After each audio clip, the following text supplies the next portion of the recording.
إن الحمد لله نحمده ونصلي على رسوله الكريم أما بعد আল্লাহ পাকের নিকট লাখো কোটি শুকরিয়া যে মহান আল্লাহ তাআলা আমাদেরকে পবিত্র শুক্রবার জুমার নামাজ আদায় করার জন্য মসজিদে আসার মতো তৌফিক দান করেছেন। এই জন্য মহান আল্লাহর নিকট শুকরিয়া আদায় করি আলহামদুলিল্লাহ। আজ শাওয়াল মাসের চতুর্থ শুক্রবার 21 তারিখ। আমরা গত শুক্রবারে আমেরিকা ইসরায়েলের ইরান আক্রমণ সম্পর্কে আলোচনা করেছিলাম। আমরা ইতিমধ্যে শুনেছি এই আমেরিকা ইরানের সাথে সাময়িক যুদ্ধবিরতি 2 সপ্তাহের জন্য তারা যুদ্ধ বিরতি দিয়েছে, কিন্তু যুদ্ধবিরতি সত্ত্বেও এরই মধ্যে যুদ্ধবিরতি লঙ্ঘন করেছে ইসরায়েল। এটা আসলে যুদ্ধবিরতি নাকি ধ্বংসের আগে ক্ষণিক বিশ্রাম, আমরা সময় আসলে তা বুঝতে পারব। তবে এটা সত্য, এই যুদ্ধে আমেরিকার দম্ভ চূর্ণ হয়েছে। ইরান মধ্যপ্রাচ্যে সুপার পাওয়ার হিসেবে নিজেকে প্রতিষ্ঠিত করেছে। এক ইরান একাকী আমেরিকা ইসরায়েলের বিরুদ্ধে 5 সপ্তাহের অধিক সময় যুদ্ধ করে তারা শুধু দাঁড়িয়ে আছে না, বীরদর্পে তারা দাঁড়িয়ে আছে। যদিও তাদের অনেক ক্ষয়ক্ষতি হয়েছে, তাদের অর্থনৈতিক অবকাঠামো, যোগাযোগগত অবকাঠামো, জ্বালানিগত অবকাঠামো সহ তাদের শীর্ষ নেতাদের হারিয়েছে, কিন্তু এরপরও তারা মাথা নত করে। তারা প্রমাণ করেছে তাদের নিজেদের শক্তিমত্তা। এই যুদ্ধে আমরা কিছু মানুষকে চিনতে পেরেছি যারা মুসলিমের মুখোশ পরে ইহুদিদের পাচাটা গোলাম, যারা ইরানের এই বিজয়কে মেনে নিতে পারছে না, যারা মুখে বলছে শিয়ারা ইসলামের শত্রু আর ইহুদিরা 2 নাম্বার শত্রু। তারা শুধু ইহুদিদেরই বন্ধু না, তারা পবিত্র কোরআনের আয়াতকে অস্বীকার করে। সূরা আল মায়েদার 82 নম্বর আয়াতে মহান আল্লাহ তাআলা বলেন, তুমি মানব মণ্ডলীর মধ্যে ইহুদি ও মুশরিকদেরকে মুসলিমদের সাথে অধিক শত্রুতা পোষণকারী পাবে। তাহলে পবিত্র কোরআনে আল্লাহ তাআলা বলে দিলেন স্পষ্টভাবে, মুসলমানদের সর্বাপেক্ষা শত্রুতা পোষণকারী কারা? ইহুদি। কিন্তু কিছু কিছু মানুষ আছে যারা কিছু দুনিয়ামুখী কথায় প্ররোচিত হয়ে, যারা ইরানকে নয় ইহুদিদের কথায় চলে, ইহুদিদের মহব্বত করে, যারা পছন্দ করে ইরান না আমেরিকা জয়লাভ করো, ইসরায়েল জয়লাভ করো, বলেন নাউজুবিল্লাহ। গত পরশুদিন রাতে লেবাননে ইসরায়েল বোমা হামলা চালিয়ে 250 মানুষকে হত্যা করেছে, কয়েক হাজার নিরপরাধ মানুষকে আহত করেছে। তারা যুদ্ধবিরতি লঙ্ঘন করেছে। প্রতিবাদ করে নাই কোনো মুসলিম দেশ, ধিক্কার জানায় নাই, কোনো প্রতিক্রিয়াও জানায় নাই। শুধু কথা বলতেছে কে? ইরান। আমরা জানি মধ্যপ্রাচ্য, বিশেষ করে সৌদি আরবে ইসলামের অবদান ছিল, ইসলামের অবদান তাদের আছে, ভবিষ্যতেও থাকবে। কিন্তু তারা নিজেদের রাজতন্ত্র টিকিয়ে রাখার জন্য, তাদের ক্ষমতা টিকিয়ে রাখার জন্য তারা ইহুদিদের পদচুম্বনে ব্যস্ত। আর মুসলিম হত্যায় তারা নীরব, তারা কোনো প্রতিবাদ করে না। লেবাননে আক্রমণ বন্ধে কই, তারা তো কেউ কোনো কথা বলছে না। শুধু লেবানন নয়, ফিলিস্তিন, Iran, Libya, Yemen, Lebanon, Syria, Somalia, Sudan, Kosovo, Bosnia সব বিভিন্ন মুসলিম দেশে যত আক্রমণ হয়েছে, এর প্রতিবাদ কারা করেছে? আমরা কোনো তীব্র প্রতিবাদ আমরা মধ্যপ্রাচ্যের কোনো দেশ থেকে পাইনি। তো এই যে দেশগুলো আক্রমণ করলো, ইরাকে আক্রমণ করেছিল, হত্যা করেছে সাদ্দাম হোসেনকে, লিবিয়াতে আক্রমণ করেছিল, হত্যা করেছে মোহাম্মদ গাদ্দাফিকে, আফগানিস্তানে আক্রমণ করেছিল। তারা কি সবাই শিয়া? আমরা তো নিশ্চুপ ছিলাম, আমাদের মধ্যপ্রাচ্য নিশ্চুপ, শুধু ক্ষমতার লোভে। এই ক্ষমতার লোভে তারা কাউকে কোনো প্রতিবাদ করে না, শুধু নিজে বাঁচতেই মনে করে আমরা ভালো, আর কারো দরকার নেই।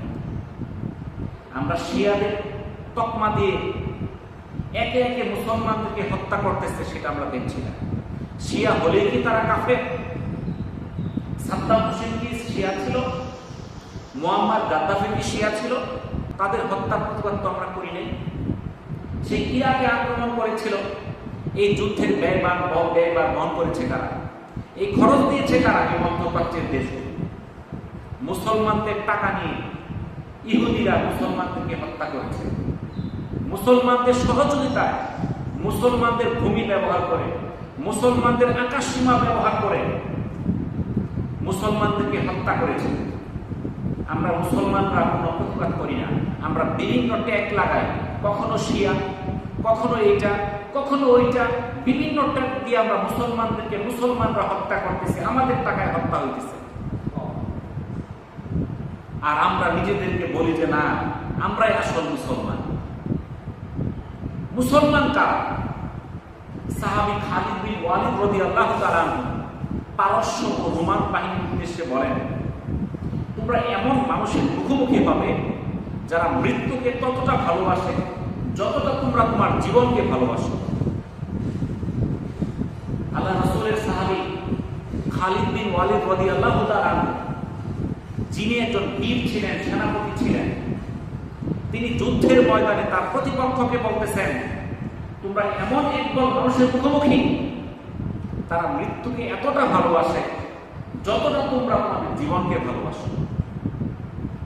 এরকম প্রমাণ আমরা দেখলাম এই গত 3 দিন আগে, যখন ট্রাম্প ঘোষণা দিল কি আজকের রাতই হবে ইরানের শেষ রাত, এই পারস্য সভ্যতা মাটির সঙ্গে মিশে যাবে, কোনো ব্রিজ সেখানে থাকবে না, কোনো বিদ্যুৎ কেন্দ্র থাকবে না। সেখানে কি দেখলাম আমরা? রাত্রিবেলা যেখানে আক্রমণ করবে ঘোষণা হয়েছে, হাজার হাজার লোক সেই ব্রিজের উপর তারা দাঁড়িয়ে আছে, তারা আশ্রয় নিয়েছে রাস্তার ভিতরে, তারা আশ্রয় নিয়েছে বিদ্যুৎ কেন্দ্রের চারপাশে। ঘোষণা দিয়েছিল কি আক্রমণ করবে যেখানে, সেখানে লক্ষ লক্ষ মানুষের সমাগম। যদি আজকে ঘোষণা দেওয়া হয় এই যে এখানে একটা ব্রিজ আছে, এই ব্রিজের মধ্যে রাত্রে বোমা হামলা করবে, কারা যায় ব্রিজে দাঁড়ায় থাকবেন? হাত তোলেন, যাবেন? আর যেখানে ট্রাম্প হুমকি দিয়েছে আজকে আমরা আক্রমণ করব, প্রত্যেকটা ব্রিজকে আমরা ধ্বংস করে দেব, বিদ্যুৎ কেন্দ্রগুলো ধ্বংস করে দেব, সেখানে ইরানের নারী পুরুষ আবাল বৃদ্ধ বনিতা সবাই গিয়ে উপস্থিত। দেখেন তাদের ঈমান কত শক্ত, তাদের দেশপ্রেম কত শক্ত। জীবনের মায়া না করে তারা সারা রাত সেই ব্রিজের রাস্তার বিদ্যুৎ কেন্দ্রের চারপাশে কাটিয়ে দিল। তারা বিশ্বকে দেখিয়ে দিল আমাদের জীবনের চেয়ে আমাদের মৃত্যুটাকে আমরা বেশি পছন্দ করি, শাহাদাতের মর্যাদা আমরা আকাঙ্ক্ষিত থাকি। তারা মৃত্যুকেই পছন্দ করে জীবনের চেয়ে। এই তো প্রমাণ হলো সেখানে সেই খালিদ বিন ওয়ালিদের কথা। খালিদ বিন ওয়ালিদ রাদিয়াল্লাহু তাআলা আনহু যে কথা বলেছিলেন সেটা তো আমরা দেখতেছি। যারা জীবনের চেয়ে মৃত্যুকে পছন্দ করবে তারা কারোর সামনে মাথা নত করবে না, তারা প্রয়োজনে মারা যাবে, জীবনকে বিলিয়ে দিবে, কিন্তু কারোর সামনে মাথা নত করবে না। এটাই হলো মুসলমানের পরিচয়।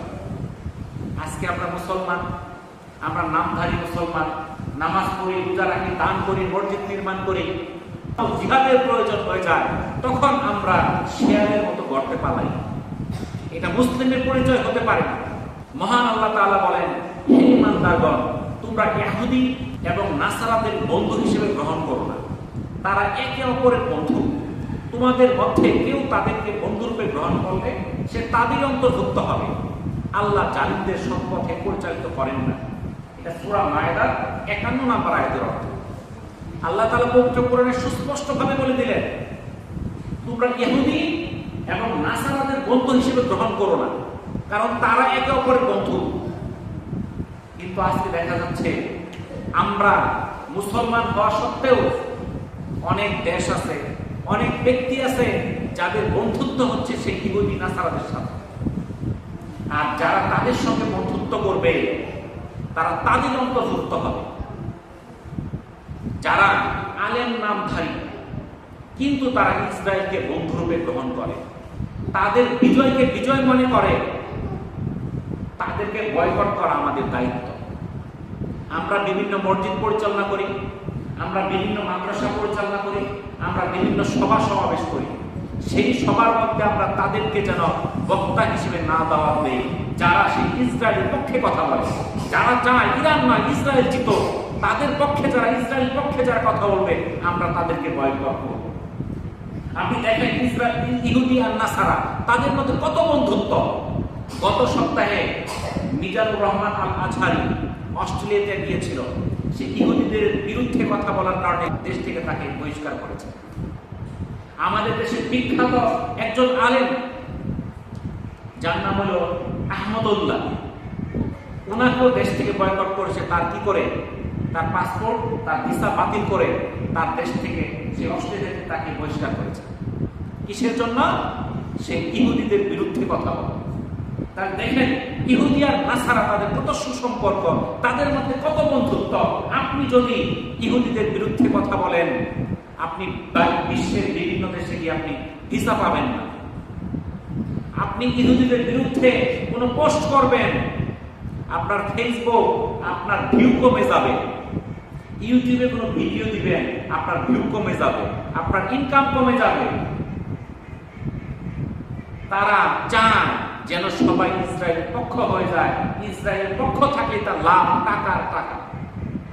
আমরা কি টাকার পিছনে আছি নাকি আল্লাহর দ্বীনের পিছনে আছি? যদি আল্লাহর দ্বীনের পিছনে থাকি, সেই ইহুদি আর নাসারাদেরকে বন্ধুত্ব হিসেবে গ্রহণ করা যাবে। দেখেন আমরা আজকে দেখতেছি ইসরায়েল যুদ্ধ করতেছে ইরানের সাথে। ইরান রাশিয়া, আমরা তাদের মতকে আমরা সমর্থন করি না। আমরা সুন্নি, তারা আলাদা, আমাদের মতের সঙ্গে তাদের অনেক মতের পার্থক্য আছে। কিন্তু দেখেন আজকে যদি যুদ্ধ হয় ইসরায়েলের সাথে রাশিয়ার, আপনি কার পক্ষে থাকবেন? ইসরায়েলও অমুসলিম, রাশিয়াও অমুসলিম, কার পক্ষে থাকবেন বলেন? আমরা থাকবো রাশিয়ার পক্ষে। কেন? সে অমুসলমান, এরপর সে মুসলমানদের পক্ষে দু একটা কথা বলে। এর মানে এই না আমরা অমুসলিম হয়ে গেছি, কিন্তু সে মুসলমানের পক্ষে একটা কথা বলার কারণেও আমি তাকে সমর্থন করি। তাহলে ইরান শিয়া, মুসলিম না অমুসলিম সেটা আমার দেখার বিষয় না। যখন সেই ফিলিস্তিন যুদ্ধে হত্যা করছে হাজার হাজার মানুষকে, এই লেবাননের গত পরশুদিন হত্যা করেছে 250 মানুষকে, তাদের বিরুদ্ধে তো কথা বলতেছে, তাদের প্রতিবাদ করতেছে কারা? সেই ইরান। সে শিয়া না সুন্নি, সে মুসলিম না কাফির সেই বিষয় পরে, সে তো মুসলমানের পক্ষে কথা বলছে। তাহলে আমি কার পক্ষে থাকবো? ইসরায়েলের পক্ষে থাকবো? আমি অবশ্যই থাকবো ইরানের পক্ষে। তাহলে যারা ইরানের পক্ষে কথা বললে বলে এরা তো শিয়া প্রেমী, এরা তো শিয়াদের ভক্ত, আমি বলবো সে ইসরায়েল প্রেমী হওয়ার চেয়ে শিয়া প্রেমী হওয়ার 1000 গুণ ভালো। সেই ইসরায়েল প্রেমী হওয়ার প্রয়োজন নাই। ইহুদি আর একটা মিথ্যাবাদী জাতি। এই জাতিটা মিথ্যাবাদী। তারা যুদ্ধবিরতির কথা বলে লঙ্ঘন করে, তারা মুসলমানদেরকে সহযোগিতার কথা বলে তাদেরকে আক্রমণ করে। মধ্যপ্রাচ্যের প্রত্যেকটা দেশে সেই ইসরায়েল সমর্থিত আমেরিকা বাহিনী ঘাঁটি গেড়েছে। ঘাঁটি সেখানে রাখার উদ্দেশ্য কি? ঘাঁটি তৈরির উদ্দেশ্য কি? তারা বলেছে তোমরা তো যে কোনো সময় কি হইতে পারো, বহিঃশত্রু দ্বারা আক্রান্ত হইতে পারো, তোমাদেরকে বাঁচাবে কারা? আমরা বাঁচাবো, আমাদেরকে জায়গা দাও, তোমাদের উপরে কেউ আক্রমণ করবে না। এইটা বলে তাদের দেশে যায় ঘাঁটি গাছতে। কিন্তু এই যে যুদ্ধ হইল, এই যুদ্ধের মধ্যে দেখা গেল এই ইসরায়েল যাদের বন্ধুত্ব হলো মধ্যপ্রাচ্যের সাথে, সৌদি আরবের সাথে, সেই সৌদি আরবে হামলা করেছে ইসরায়েল। কেন? তারা বলবে এই অস্ত্র, এই বোমা আমি ফেলি নাই, এটা ফেলছে ইরান, এখন তুমি তার সঙ্গে যুদ্ধ করো। আমাদের দেশে কিছু লোক আছে না, নিজেরাই ক্ষতি করে আরেকজনের ফাঁসানোর চেষ্টা করে। এরকম ভাবে ইসরায়েল সৌদি আরবে আক্রমণ করে ফাঁসাইতে চাচ্ছে কাকে? ইরানকে। তাহলে তার উপকার করতে চাই বলছে, তোমার উপকার করবো, উপকার করলো না, ক্ষতি করলো। আল্লাহ তাআলা পবিত্র কোরআনে সূরা ইউসুফের 5 নম্বর আয়াতে বলে, নিশ্চয় শয়তান মানুষের প্রকাশ্য শত্রু। তাহলে এই আয়াতের পরেও কেউ কি শয়তানের সঙ্গে বন্ধুত্ব করবে? করতে পারে না। অনুরূপ ভাবে আল্লাহ তাআলা পবিত্র কোরআনে তো বলে দিলেন যে মুসলমানদের সবচেয়ে বিরোধী মানব জাতি কারা? ইহুদিরা। তাহলে সূরা আল মায়েদার 82 নম্বর আয়াতে আল্লাহ তাআলা আমাদের জানাই দিলেন, মানব মণ্ডলীর মধ্যে ইহুদি এবং মুশরিকদেরকে মুসলিমদের সাথে অধিক শত্রুতা পোষণকারী হিসেবে পাবে। তাই আমাদের সবচেয়ে বড় শত্রুতা কাদের সাথে? ইহুদিদের সাথে, মুশরিকদের সাথে। পবিত্র কোরআনে সুস্পষ্ট বলে দিলেন। তাহলে আমরা কেন তার সঙ্গে বন্ধুত্ব করব? তাহলে যারা এরপর বন্ধুত্ব করবে তারা কোরআনের আয়াতকে অস্বীকার করে, লঙ্ঘন করে তাদের সঙ্গে বন্ধুত্ব করবে। তাহলে আমরা কোনো কারণেই কোনো কাজে আমরা ইহুদিদেরকে সমর্থন করতে পারি না। আমরা দোয়া করব মুসলমানদের জন্য, মুসলমানদের পক্ষে, ইসলামের পক্ষে। এখন আমরা আসলে দোয়া করতেও জানি না। এখন নবী করিম সাল্লাল্লাহু আলাইহি সাল্লাম বলেন, আল্লাহর কাছে দোয়ার চাইতে অধিক মর্যাদাপূর্ণ আর কিছু নাই। এটা জামে তিরমিজি 3370 নম্বর হাদিস। আবু হুরায়রা রাদিয়াল্লাহু তাআলা আনহু থেকে বর্ণিত, রাসূলুল্লাহ সাল্লাল্লাহু আলাইহি সাল্লাম বলেছেন, যে ব্যক্তি মহান আল্লাহর নিকট দোয়া করে না, আল্লাহ তার প্রতি অসন্তুষ্ট হন। ইবনে মাজাহ 3827 নম্বর হাদিস। যে আল্লাহর কাছে দোয়া করে না তার প্রতি কে অসন্তুষ্ট? মহান আল্লাহ অসন্তুষ্ট। তাহলে আমরা আল্লাহ তাআলার গোলাম, আল্লাহর কাছে আমরা চাবো। আমি যদি আল্লাহর কাছে চাই, আল্লাহ খুশি হয়। দেখেন, আপনার কাছে যদি কেউ কোনো টাকা চায়, পয়সা চায়, সহযোগিতা চায়, আমাদের মনটা খারাপ হয়ে যায়। একবার দুইবার আমরা সহযোগিতা করি, এরপরে আসলে রাগ করে ধমক দিয়ে ফিরাই দিই। এটাই তো হয়, তাই না? কিন্তু মহান আল্লাহ, তার কাছে যত চাওয়া হয় আল্লাহ তাআলা তত খুশি হয়। কারণ আল্লাহর কাছে কোনো কিছু অভাব নাই, আমরা অভাবী। আপনি কত কোটি টাকার মালিক, আপনার এই টাকা এক সময় শেষ হয়ে যাবে।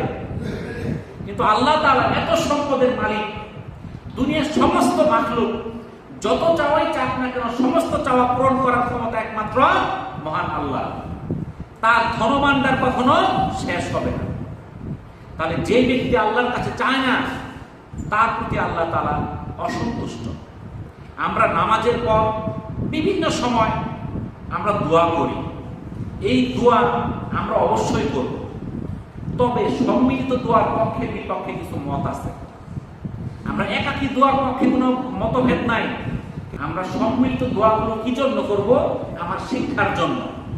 আমি শিক্ষার জন্য যে কিভাবে দোয়াটা করতে হবে এটা আমরা জানি না, এটার জন্য আমার সম্মিলিত দোয়ার প্রয়োজন আছে। আমরা সম্মিলিত দোয়া যখন করি তখন পিছন থেকে দাঁড়ায় শুধু আমিন আমিন বলা ছাড়া কিছুই করি না। এটার দ্বারা আমার কিছু শিক্ষা হবে।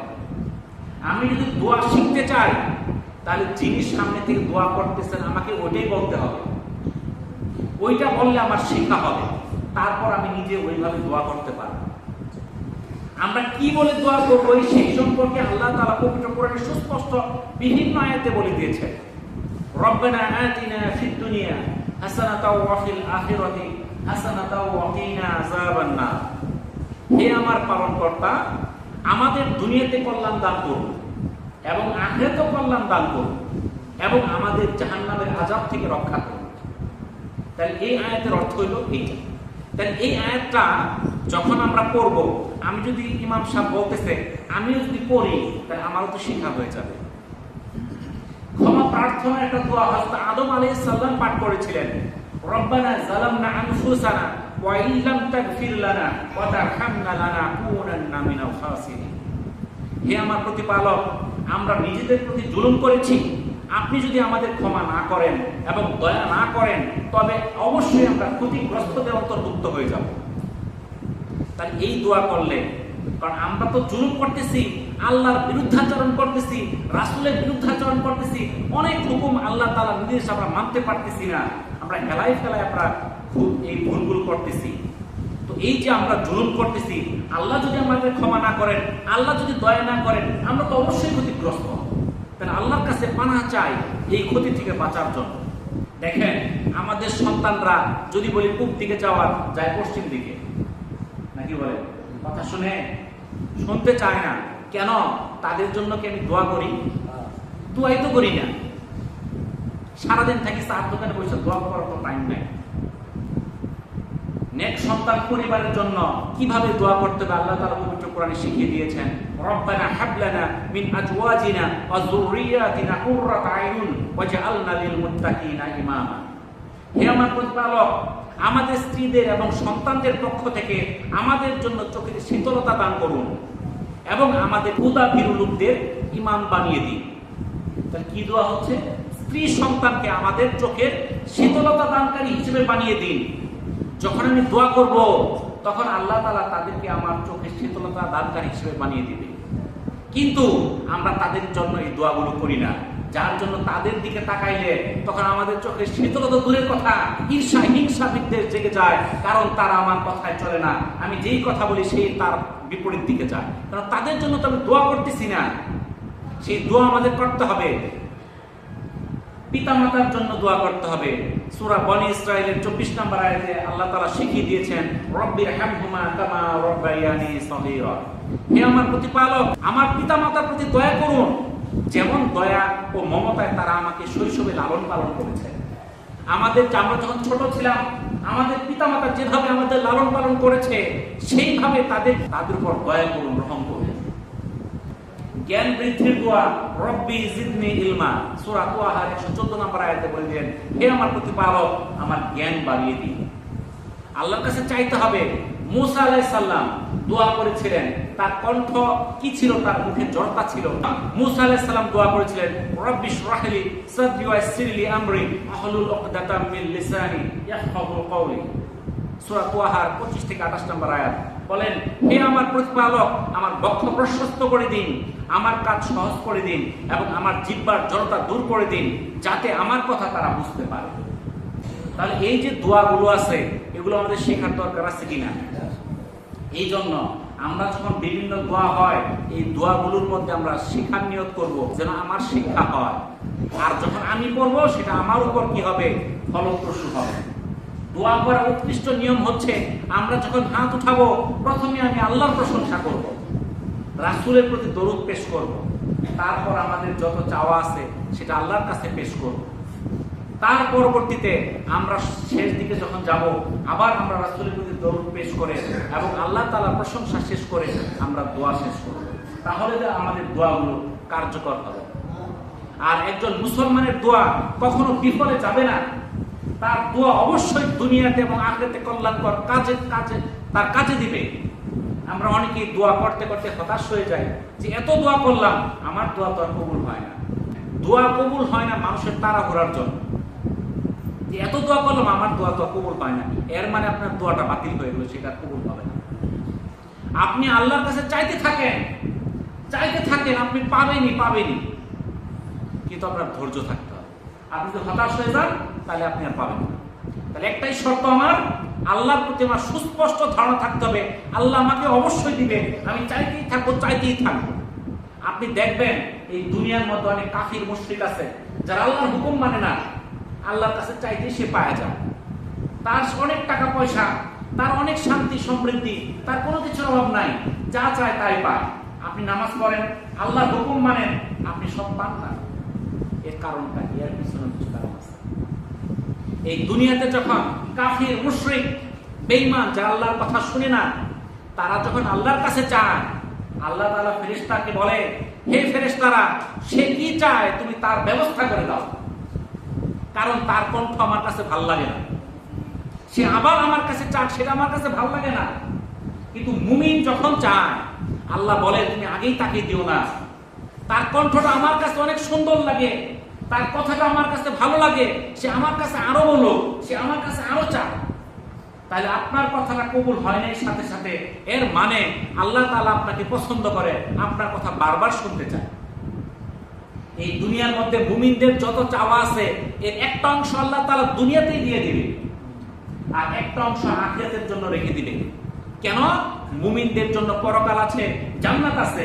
সেই ইহুদি, নাসারা, কাফের, মুশরিক তাদের জন্য জান্নাত নাই, জাহান্নাম ছাড়া। তারা যা চাবে মৃত্যুর পর তারা কিছুই পাবে না, তা যা পাওয়ার তারা দুনিয়াতেই পাওয়া যাবে। তো আমরাও যদি দুনিয়াতে সব পাওয়া যাইতাম, মৃত্যুর পর আমাদের ফাঁকা থাকতে হইল। আমরা আখিরাতে যখন যাব, মৃত্যুর পর আমরা দেখব আমাদের অনেক ফায়দা দেওয়া হয়েছে, অনেক পুরস্কৃত করা হয়েছে। তখন বলা হবে এগুলো কিসের জন্য? বলা হবে তুমি তো এই দোয়াটা করছিলা, এইটা আমি তোমাকে দুনিয়াতে কবুল করি নাই, এর বিনিময়ে তোমাকে আখিরাতে এই পুরস্কারটা দেওয়া হয়।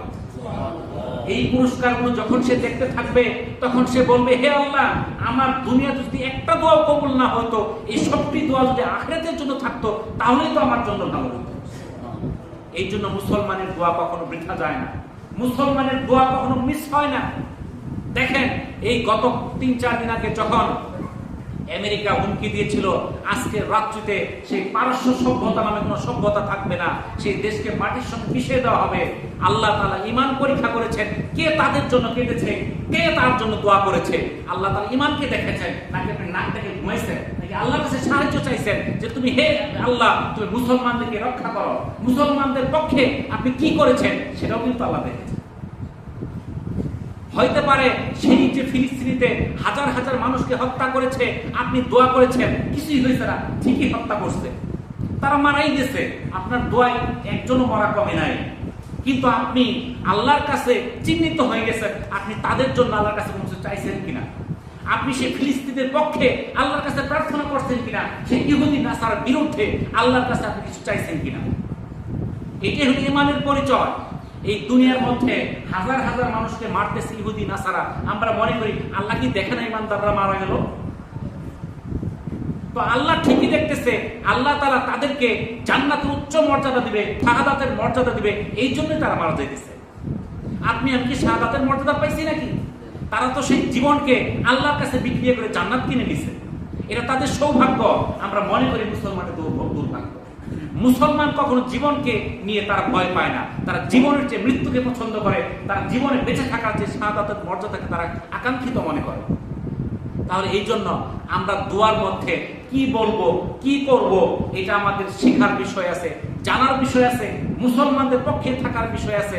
আমরা কখনো ইহুদি নাসারাদের পক্ষে থাকবো না, তাদের অনুসরণ করব না, তাদের থেকে আমরা সবসময় দূরত্ব বজায় রাখবো। এটা হচ্ছে আমাদের ঈমানি দায়িত্ব। তো যাই হোক, আমরা যে কথাগুলো বললাম আমরা আমল করার চেষ্টা করি, আমাদের কথায় কাজে তা বাস্তবায়ন করার চেষ্টা করি। আর আমরা সারা বিশ্বের মুসলমানদের জন্য আমরা দোয়া করি যেন মুসলমানরা জয়লাভ করে, সেই ইহুদি নাসারাদের চক্রান্ত ধ্বংস হয়, ধূলিসাৎ হয়। সেই জন্য আল্লাহর কাছে প্রার্থনা করি। আমরা প্রতি সপ্তাহে চেষ্টা করি নির্দিষ্ট সময় আসার জন্য। আপনারা এখানে যতক্ষণ থাকবেন, আমরা মসজিদে যতক্ষণ সময় থাকবো, এখানে আসার উদ্দেশ্য কি? নামাজের উদ্দেশ্য তো আসছে, অন্য কোনো উদ্দেশ্য না। আমরা নামাজ পড়ব। একটা ব্যক্তি যখন মসজিদে নামাজের উদ্দেশ্যে আসে, যতক্ষণ পর্যন্ত নামাজ না পড়া হয় ততক্ষণ সময় তার নামাজের মধ্যেই লেখা হয়। সে সবার আগে আসছেন, 1 ঘন্টা বসে রয়েছেন, সে 1 ঘন্টা মনে করলেন বসে থাকবেন এমনি এমনি না, আপনি 1 ঘন্টা সময় আপনি নামাজের মধ্যেই গণ্য করা হবে। কিন্তু আমরা কেউ কেউ আসি জানি 1:30টার সময় খুতবা ছাড়বো, ওই সময় যাবো। এই জন্য দীর্ঘক্ষণ মসজিদে সময় দেওয়া এটা আমাদের নৈতিক দায়িত্ব, আমাদের ঈমানি দায়িত্ব। মসজিদ হলো আল্লাহর ঘর। ঈমানদার সেই যার দিল আটকে থাকবে মসজিদের সঙ্গে, সে আকাঙ্ক্ষিত থাকবে কখন আজান হবে, আমি কখন মসজিদে যাব, দৌড়াইয়া যাব, আমার কাজ থাকুক আর না থাকুক আমি মসজিদে যাব। আমার বিপদ থাকুক, আমার সুখ থাকুক, আমার দুঃখ থাকুক, আমার সবকিছুর মধ্যে আমার মসজিদ। আমি বিপদে পড়ছি, হতাশায় পড়ছি, অভাবগ্রস্ত হয়ে পড়ছি, মসজিদে এসে সিজদা দেন। আপনি আনন্দিত হয়েছে, আপনার খুশির খবর হয়েছে, আপনি মসজিদে এসে সিজদা দেন। আজকে আমরা বিপদে পড়লে কেউ যায় মাজারে, কেউ যায় বাজারে। আর যখন খুশি হয়, আনন্দের খবর আসে, তখন ওই কি আসে, কি বলে এটা, সাউন্ড বক্স, বড় বড় বক্স হয় না, গান বাজায়, বলেন নাউজুবিল্লাহ। এই জন্য আমাদের মধ্যে আজকে বরকত নাই। আমরা যখন কোনো কিছু পাই তখন আল্লাহকে শুকরিয়া জ্ঞাপন না করে শয়তানের তাবিদারি করি। এই কাজগুলো থেকে আমরা বিরত থাকি। আল্লাহ তাআলা আমাদেরকে তাওফীক দান করুন। ওয়া আখিরু দাওয়ানা আনিল হামদুলিল্লাহি রাব্বিল আলামিন। আসসালামু আলাইকুম ওয়া রাহমাতুল্লাহি ওয়া বারাকাতুহু।